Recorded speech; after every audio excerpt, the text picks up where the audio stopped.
I spent 16 years on the California Air Resources Board, just recently replaced by Susan Shaheen. Congratulations, Susan. And I learned a lot about how the world works, regulation and policy, and being in academia. And as I've gotten older, I've become much more focused and interested on policy. So a lot of what I'm going to talk about will reflect that. So just a little bit on, so you're all familiar with ITS Berkeley. There are 3 other ITSs, at UCLA, Irvine, and the one at Davis. At Davis, we focus more on sustainable transportation, although the Berkeley ITS also does that, but that is our primary focus. We won the National Center for Sustainable Transportation from the U.S. Department of Transportation, and so on and so forth. But the other probably interesting part of this story is we've gone very international, and I'm looking forward to collaborating more with some of the Berkeley folks on this, but we've set up a center in Europe, headquartered in Paris, one in China. We don't have a physical office in China for a lot of the obvious reasons, probably, and a center in India, in Delhi, that'll also be a headquarters for our Global South Center. So, and I say that because what I came to appreciate working in the policy world, as well as the research world, is, the whole world is being transformed, is transitioning to a low carbon future, the title of up here. And, California's been a leader, but there's a lot of other places also moving along. And most of us have the same targets, but are approaching it in very different ways. And that was really the motivation for these international centers, is to share that expertise, share lessons learned, because we've all got to figure it out. And I'm going to tell you some of the lessons learned and some of the challenges as I talk today. So, just to set the stage so we understand, the benchmark where we're starting.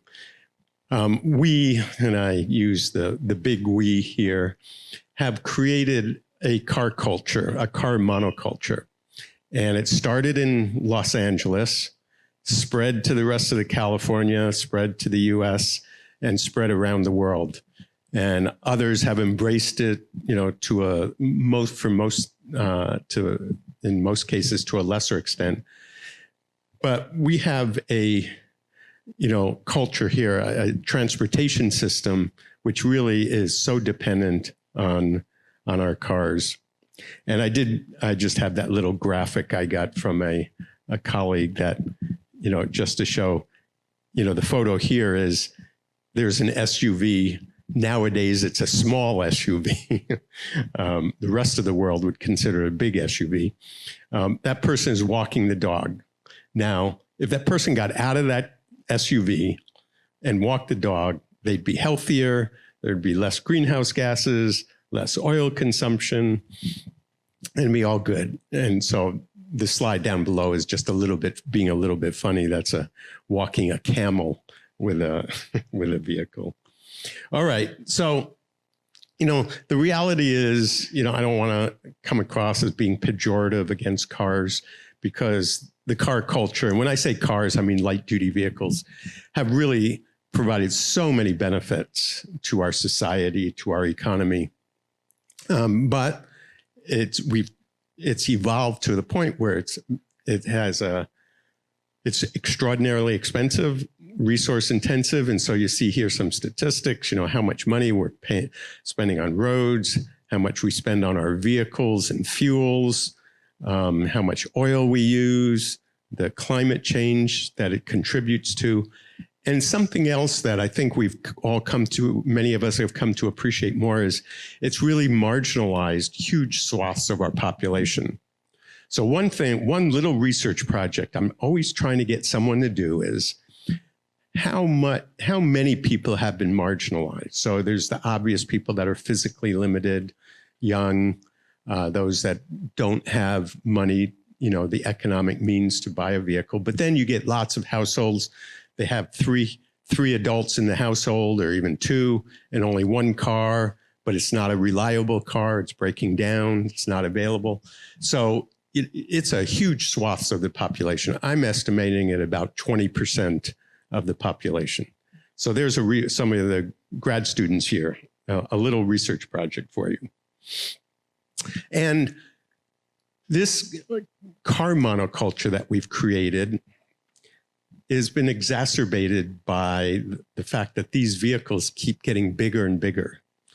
So you can see here a slide, and it just shows a Silverado pickup truck from 1993 versus 2023.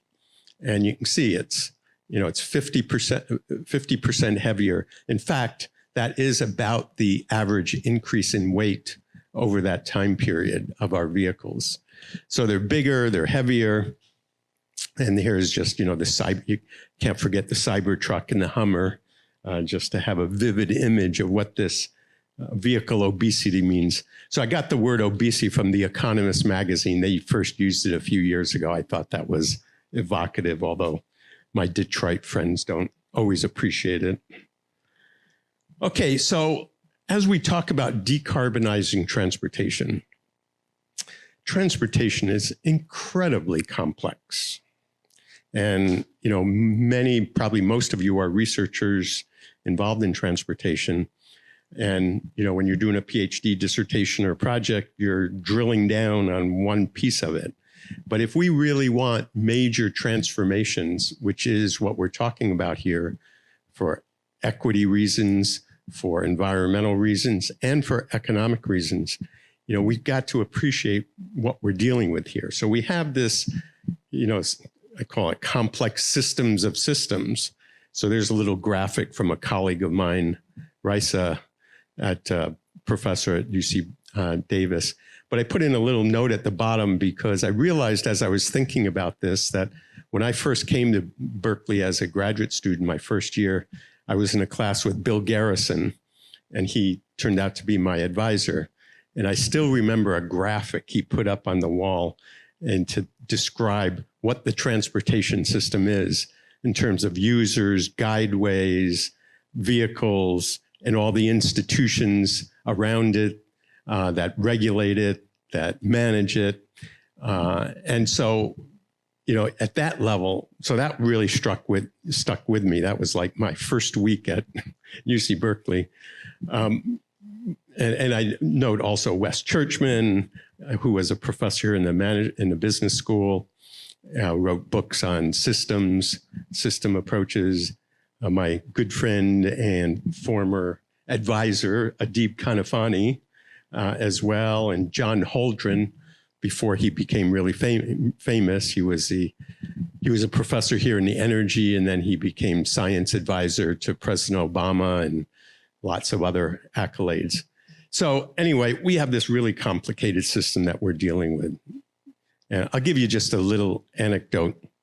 In my role at the Air Resources Board, we were talking to Governor Jerry Brown said, okay, I want an action plan of how to decarbonize the freight system. And so everyone just started talking about electric trucks. And I said, it's more than that. And so they said, okay, Sperling, you think you're so smart. We're putting you in charge of convening a group to come up with the rest of the strategies for sustainable freight.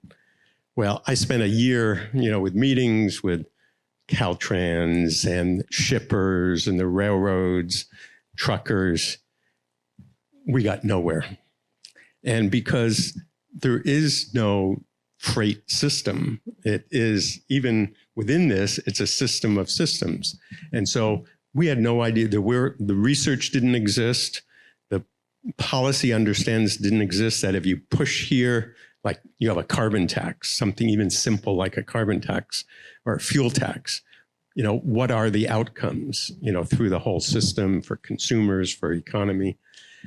And, that was another one of those eye-opening experiences. And it really brought back to me that we in the research world need to do a much better job of connecting the dots, of understanding these complicated systems that we're dealing with. And, that's just transportation. And then there's lots of others.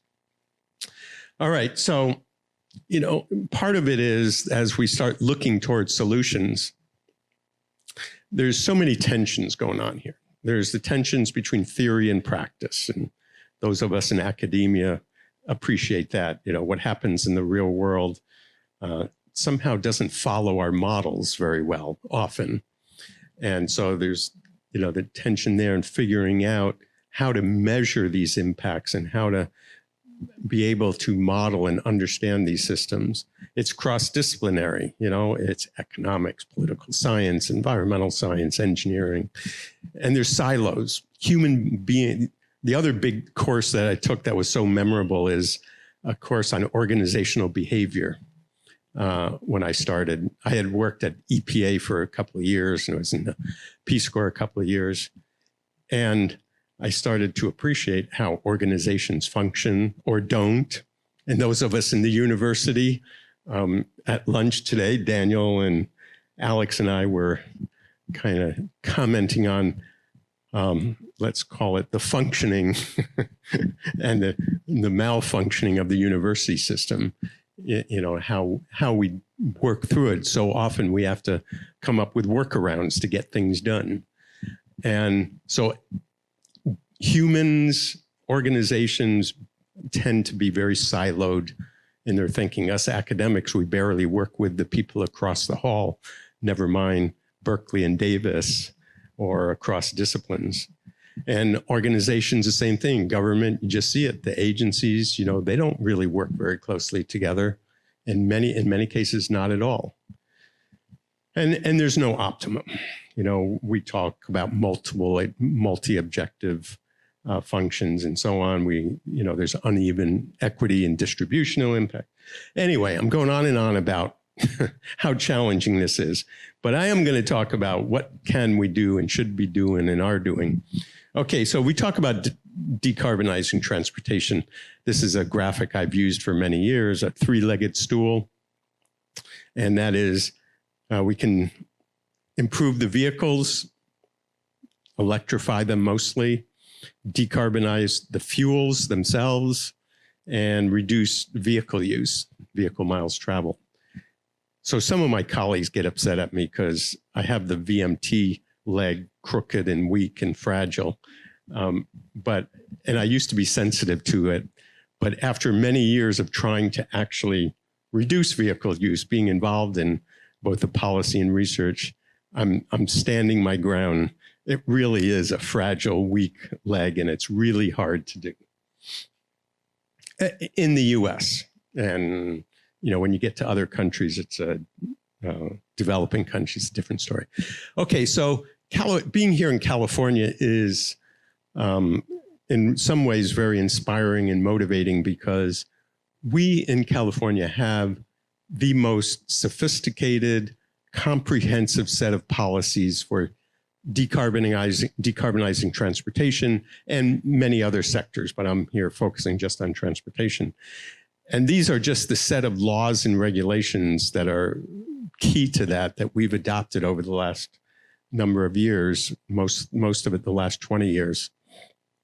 And the ones in green, I think, are the most important, and that is about zero-emission vehicle requirements for light-duty vehicles and for heavy-duty vehicles.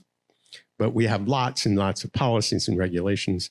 So I told you we have a center in Europe also. So we just did a conference there last week in Belgium.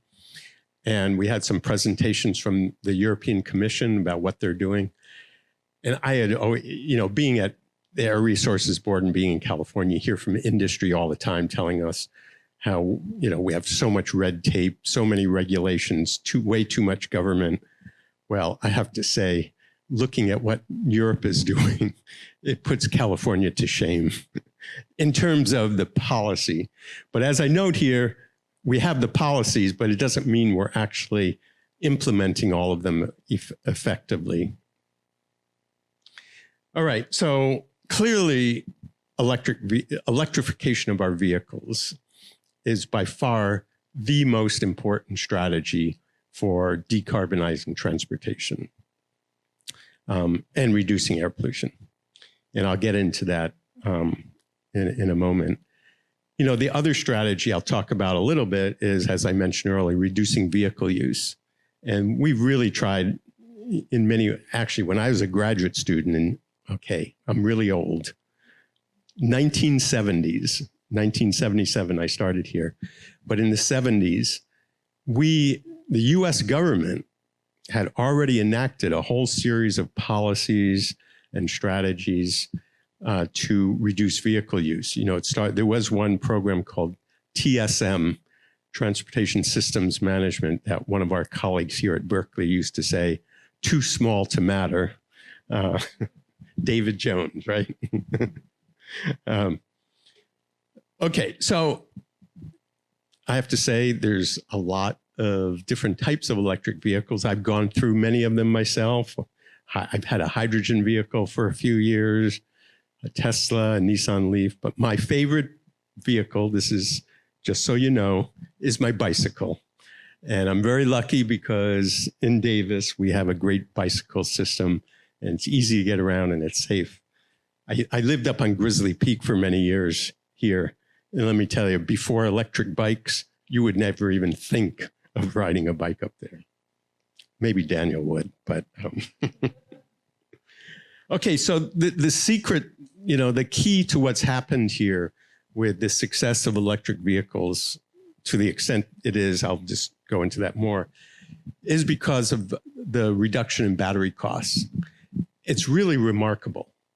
This is one of the, you know, the engineering, and in this case, chemistry, chemical engineering successes, dramatic successes. You know, solar cells, solar energy is a similar success where they've reduced costs over 90% in the last 15, 20 years. Same thing with batteries, a 90% reduction in 15 years. I mean, that's massive. And, you know, the good news is the costs are expected to keep coming down. They've not flattened out. They're still going down. There's a lot of innovation going on in battery designs and battery chemistries. Part of it is reducing cost, making them safer, making them more energy dense, and also using fewer of the critical minerals, critical materials that have become such a political football. And I'll talk about that in a moment too. So like one of the kind of things they're doing. So here's a case of not thinking about the system and not sure that, you know, the actions that being taken is actually net a good thing. And that is they're taking the batteries and embedding them in the chassis of the car. And so that reduces the weight, improves the structure, reduces the cost, but it makes it almost impossible to recycle, or very difficult to recycle those batteries. And, you know, these are huge batteries. You know, these batteries are 1,000 pounds, 1,500 pounds. And so that's kind of something that, you know, needs to be taken into consideration. And you just see here, they've moved to a more of a skateboard design for vehicles so that now you have more flexibility in the design of a vehicle, where as compared to a combustion engine vehicle where you've got the engine and all the auxiliaries that go with it, drivetrain. Okay, so here's just a graph so if you read the newspapers, media, or, you know, social media, wherever you go, all you hear about now is the downturn in the electric vehicle market. People aren't buying them. Companies aren't investing in, you know, they're deferring all their investments. And there's a lot of truth to it, but it's an observation that things are not increasing as fast as they had been the last few years. It's not that sales are going down. They're still going up, but not as fast as it had been going up. So here you just see, and this is an important graph because it explains a lot of the policy and political world. So the blue is China. China is accounting for over 50% of all the electric vehicles built in the world. And they're building them by everyone agrees, even the what I call the legacy car companies, they all agree that they've gotten considerably ahead of what, the BMWs and Fords and GMs of the world are doing. And so the question is, and they're cheaper, better performing. So what do we do about that? Well, you probably know the Biden administration said, we don't want any of them. And they imposed 100% tariff on all electric vehicles from China. I personally think that's one of the dumbest ideas I ever seen, but it's politically, it probably makes sense. But from every other point of view, it's bad policy. And you see there, US is a relatively small chunk of the total. So, but back to California. So California, we at the Air Resources Board a few years ago adopted a zero emission vehicle requirement. And it kicks in and next in 2026 requires 1/3, 35% of all vehicles sold in California must be zero emitting. And that increases very quickly to 68% in 2030. It's only 6 years away. And 2035, that's only 11 years away, 100%. You will not be able to buy a gasoline or diesel vehicle in 11 years. And the European Union has adopted exactly the same requirement. And in China, they expect that by 2030, almost all vehicles will be electric vehicles. So this is happening pretty fast. Now, this is, regulation and policy, and, policies and regulations can get changed. But almost for sure, something like this is going to happen. When I worked for the governor in Susan's job, I could not say, we're probably not going to get to 100% in 2030, 2035. We'll get close. But now that I don't have to report to the governor anymore, I can go away from the party line. All right, so this was a study that was done between Berkeley and mostly Berkeley and Davis a few years ago, looking at what does this transition really involve, this decarbonization. And one of the really important findings is about cost. So you think about climate change, and the theme that you hear from policymakers, from industry, from media is this is going to be really expensive. And are we willing to commit the resources to decarbonize our economy? Well, in transportation, going to electric vehicles is pretty soon is going to be an economic benefit. It's not only not going to cost anything, it's going to save the consumers money, the economy money. And in fact, many electric vehicles, even now, used in certain applications in certain ways, are already better than gasoline cars on a total cost of ownership basis. That means taking into account not just the purchase price, but also the ongoing operational costs for the fuel, for maintenance. So this was just a study showing that on net for California, and this was done 3 years ago, and probably it's going to happen even sooner. By 2030, the net effect will be saving money for the economy. And now I think people would move that to 2027 or 2028.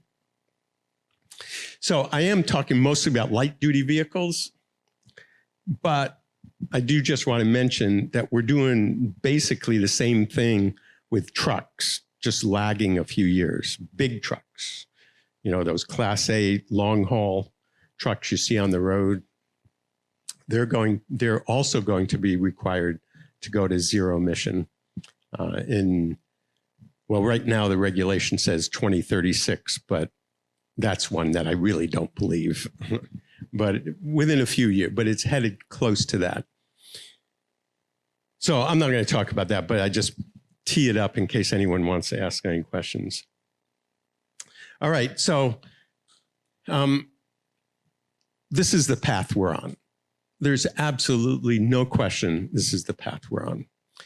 And the question then becomes, though, is how easy is it? How will we get there? Are there problems along the way, barriers? So I just want to go through a few of those. I'll show a slide at the end that I'm a kind of an optimistic guy. So I see the glass as half full. But as a researcher, you have to acknowledge, where are all the problems? If you're a reporter, that's all you do is the problems, by the way. So when you read newspapers or social media, that's what you're hearing. So, one of it is charging infrastructure. So I've owned a Tesla for a while, and Tesla has built out a really good charging infrastructure.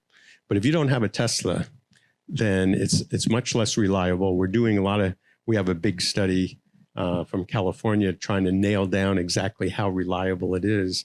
And it's very clear. A lot of those chargers don't work some of them don't work at all. Some don't work for certain vehicles. Some don't work with, the certain credit cards and so on. So there's a problem here. And kind of at the bottom, in transportation, so this is the silo issue. We are now required in transportation to start connecting the dots to a lot of other activities. So with electric vehicles, we now have to start understanding the electricity system. And that's a whole complicated thing by itself with a whole set of regulations and electric utilities and so on. So I'll just comment a little on it, just an example of the illustration of the challenges. Electric utilities have been told for decades now that their job is to promote energy efficiency and reduce the amount of electricity they need to be selling because of efficiency. Well, and so the whole paradigm of how they do their forecasting and planning, make their investments, is all being disrupted. Because now we're telling them, because that whole paradigm was how do you manage your load as you either keep it flat or reduce it, take into account equity and so on, deal with wildfires and so on. Now we're telling them, guys, you need to produce a lot more. So of course for transportation, for the cars and trucks, but now we have all the data servers for the Bitcoin and for AI, huge increase there. We're also electrifying buildings.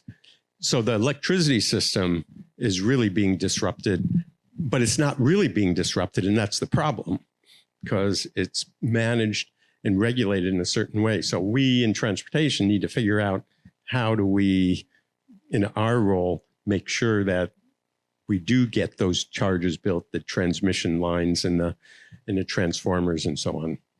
So anyway, that's a cause for concern. Another cause is this vehicle obesity problem I told you about. In the United States today, I should have asked this as a question, like what % of vehicles, light duty vehicles, are SUVs and pickups? In other words, are trucks as opposed to cars. Well, you can see there, 75%. 75%. Cars are only 25%. And it's not just it's cars and trucks, but it's all of them are getting bigger. So, and this is a real issue. I mean, it's okay. It's an issue just generally for people that worry about it's a safety issue. The cover story for The Economist magazine last week was about vehicles in the United States are killing people. They've gotten so big that they dwarf, they kill pedestrians, bicyclists because they don't see them, and they're so big and heavy, they're much more destructive than they used to be. So that's just the safety issue.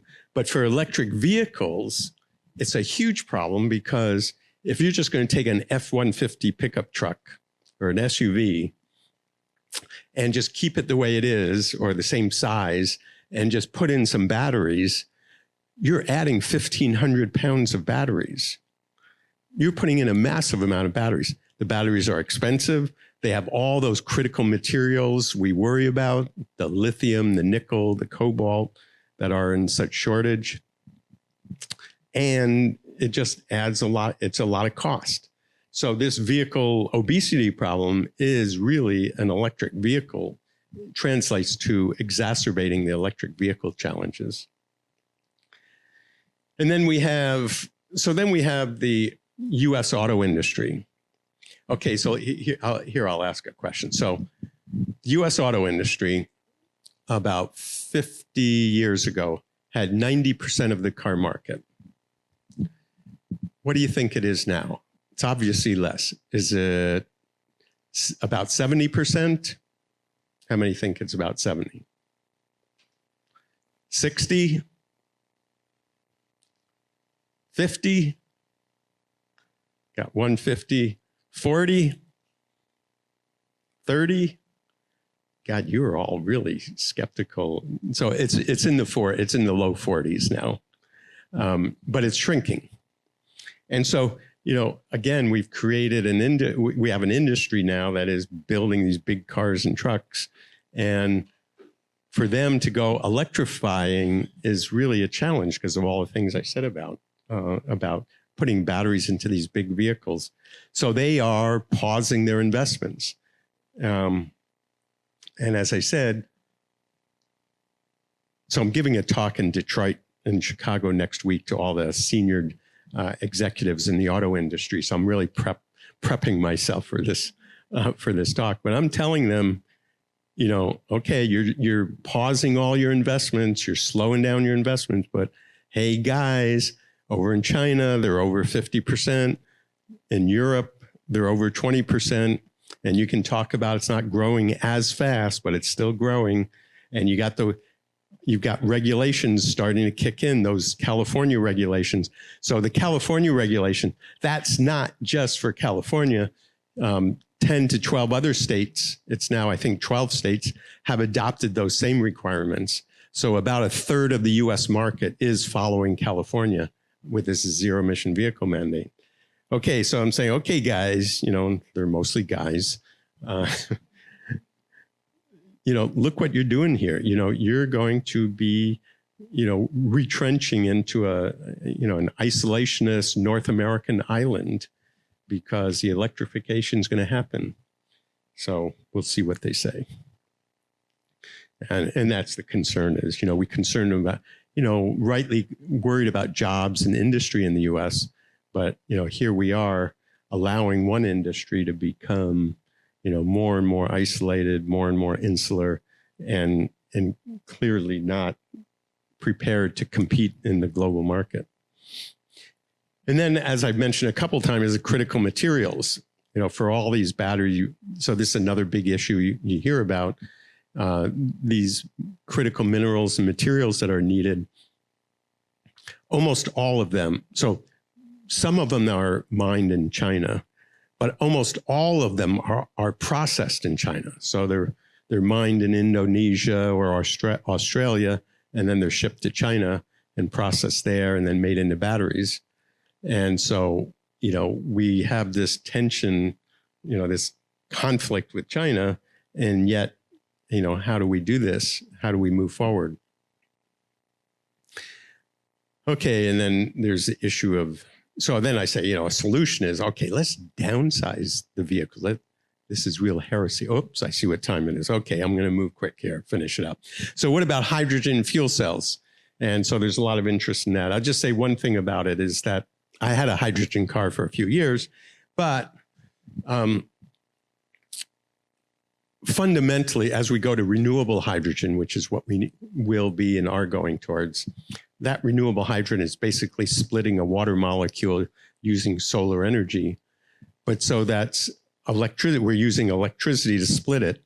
We could use that electricity directly in a battery electric vehicle instead of making it into hydrogen and then using a hydrogen, put in a fuel cell, and you're losing energy efficiencies all the way.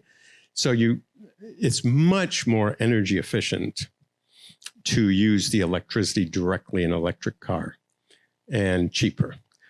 But where hydrogen comes in and this is kind of understanding the real world, is there's a lot of circumstances where for one reason or another, battery electric cars and battery electric trucks won't be acceptable.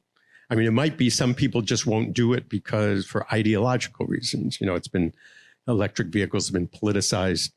Trump has been saying nasty things about electric vehicles, although now that Elon Musk is his new best friend, he's starting to soften the language. So, who knows there. But he has contributed to the politicization of electric vehicles. And so, there are people that just won't buy an electric vehicle. There are other people that use their vehicle in a way that a battery with the charging, is not so convenient, especially with a big, heavy truck, especially. So there's probably a significant role, not a huge role, certainly not a majority role, but there is probably a role for hydrogen, but it's a small role. And then there's fuels, decarbonizing fuels, but I'm going to go through this quickly. One of my, one of the things I'm probably known for most is 2007, Alex Farrell, who was a professor here in the Energy and Resources Group, and I were asked by Governor Schwarzenegger to figure out how to come up with a policy to deal with fuels to make them more low carbon. So we put together a team of graduate students and researchers and faculty, and we proposed that, and it got adopted, and almost essentially has how we proposed it, kind of a model on how to do policy design, but also not an easy one to replicate. So that was the signing with the governor. He's sitting there because he had just broken his leg skiing. You see his crutches there. Okay, and that's played a major role. And there's all kinds of issues with that as well. And we can talk about that. And then I did say we'd talk about vehicle use. And this is a graphic that many have seen, but it's very evocative and it's popular for a good reason. It shows that if we use a car, for those 60 people, see how much space the cars take up? If those people rode on a bus, see how much space it takes up, much less. And if they rode bicycles, much less. So clearly there's benefits from reducing car use in various ways. So this is just an image. It's a simple image. And there's many ways, and some of you in the room here do a lot of research on this. And there's, the use of pricing and other strategies. Parking pricing is particularly effective. You see at the bottom, my one big idea I want to get across is the last one here about automated vehicles. So this was a op-ed that I did with a colleague of mine. We published it in The Hill, a magazine in Washington, D.C. And this was the title, "Don't Fall Prey to the Current Panic Over Automated Vehicles." So you might remember like a year ago, I guess, where some automated car, a cruise vehicle made by General Motors, ran over a person, and it ended up being disastrous for the company. What they never tell in that story, by the way, is it was a human driver that hit the person. The person flew over the car underneath this other automated car. The guy, I think it was a guy, they think, in the gasoline car or in the regular car, just zoomed off, hit and run. But the automated car had been programmed to pull over to the side when something happened. So it pulled over, so it dragged the person, which is really unfortunate.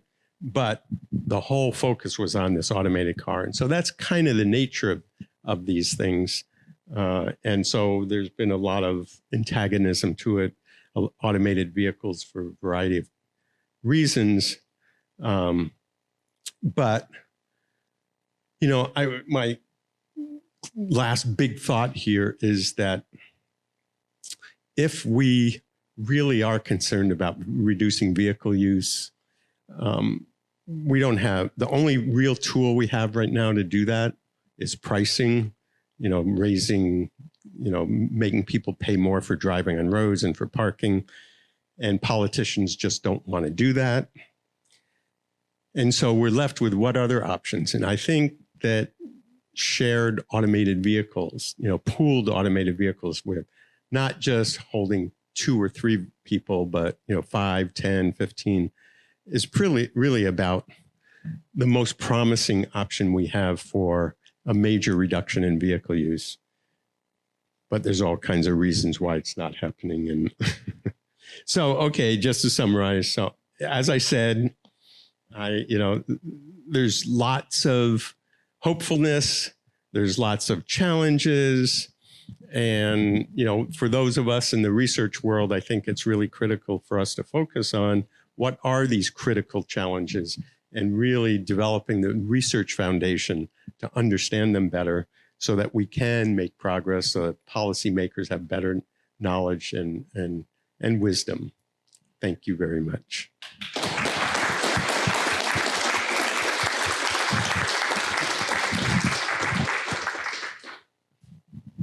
Okay, so I think we can take questions. Anyone right back there? We're using the mic so that the folks online are able to hear the question. Professor Sperling, it's a great talk. Thank you very much. I feel the two sides of, the two sorts of things you said seem to be in tension with each other. You've given us all these reasons to say that, it is important to reduce the use of automobiles. Right? There's a 20% that you think gets marginalized, right? And then, of course, there's all this sort of 30% of land goes to roads and parking and stuff like that. American population is rising. Cities are getting denser, right? Well, I'm not so sure about that last point, but go on. Okay, aren't the electric cars a distraction on what really needs to be done? Because the right doesn't want to reduce them anyway. They just want to make them bigger. And the left say, well, we're going to electrify it so we can continue driving happily into the sunset. And so the whole electrification agenda pulls the wind out of the sails of the VMT reduction agenda. I said something like I had just said here at a big TRB, Transportation Research Board meeting a couple of years ago. A guy came up to me later and said, "You're an idiot." And it was for exactly the reason what you're saying. And, I think the point is, it's a and proposition. We've got to be doing a lot of things. I am emphasizing from a climate perspective, electrification is by far the most important thing. But there's other objectives. As I said in the beginning, we have multiple objectives. So I fully embrace, that's partly why I love my bicycle. It's much more efficient. So I totally embrace it. But from a climate perspective, electrification is number one by far. But it's not but we want to do all the other things too, for other reasons. Professor Kanafani. Thanks, Dan. That was interesting. A quick question. You didn't say anything about public transportation. Is that deliberate, or are you trying to make a point, or? You all want to get me in trouble here, but okay, I'm going to take it. I'm going to,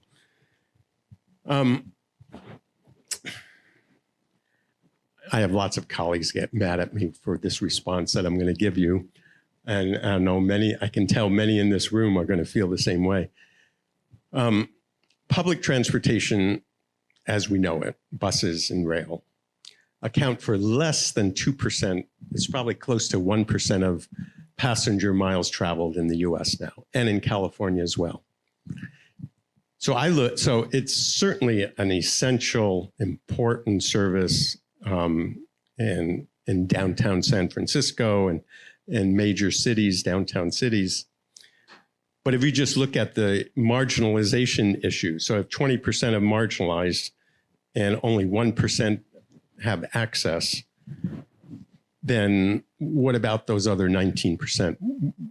I see it as a social, morally and socially, irresponsible of us not to be doing something. But the challenge with transit is it's so expensive, and I mean, it's expensive because not many people use it, but it's about $1.25 a passenger mile, full cost on average for transit. And so that's why I'm interested in the shared pooled automated vehicles, because I see that as public transportation.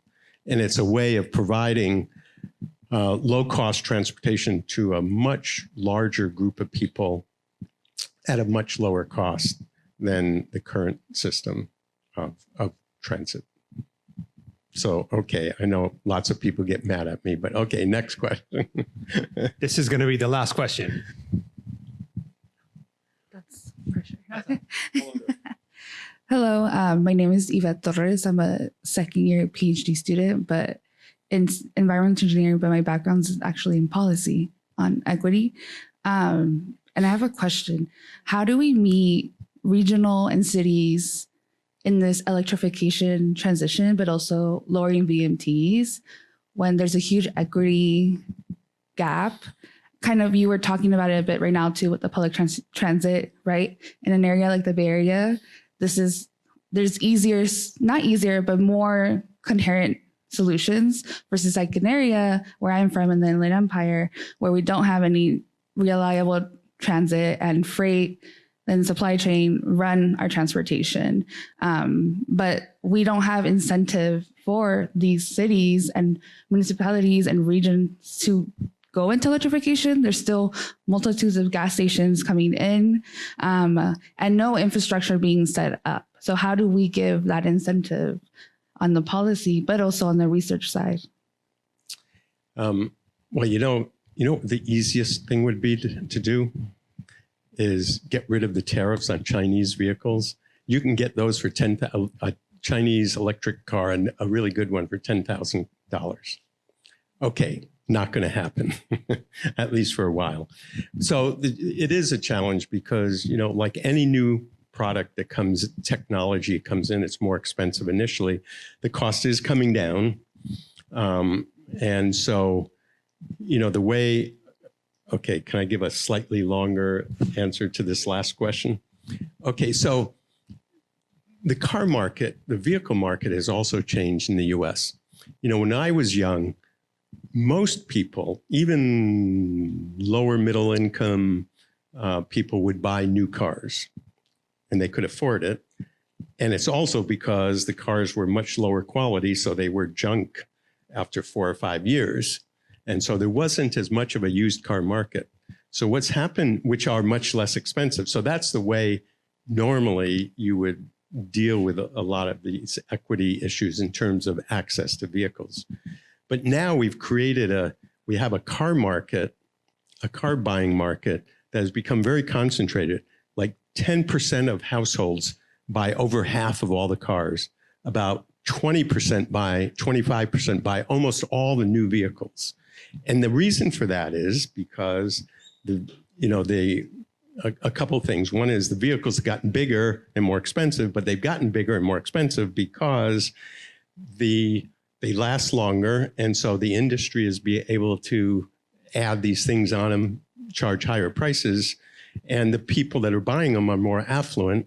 So they're less elastic in their behavior, price elastic. So they're willing to buy it. So, okay, the car is going to be, a few inches bigger and a little heavier and a little faster and better upholstery. Sure, I'll take it. Whereas the average person would say, no, I want something that's more functional. And so we've created this car market that is determined by the few wealthy people that the rest of us have to live with, because those vehicles are passed down. Those are the used cars. So the equity issue is a really hard one for that reason. And, there's all kinds of policies now that make that there are some subsidies for buying them and so on, but they're not very effective in the end of the day. And it's one of those big challenges. Another good research, actually, that thing about the changing of the U.S. car buying public, I've never seen a research paper or dissertation on that. So that would be another good topic. And I didn't answer it well because there is no good answer. Well, thank you, Dan, on behalf of ITS and CITRIS.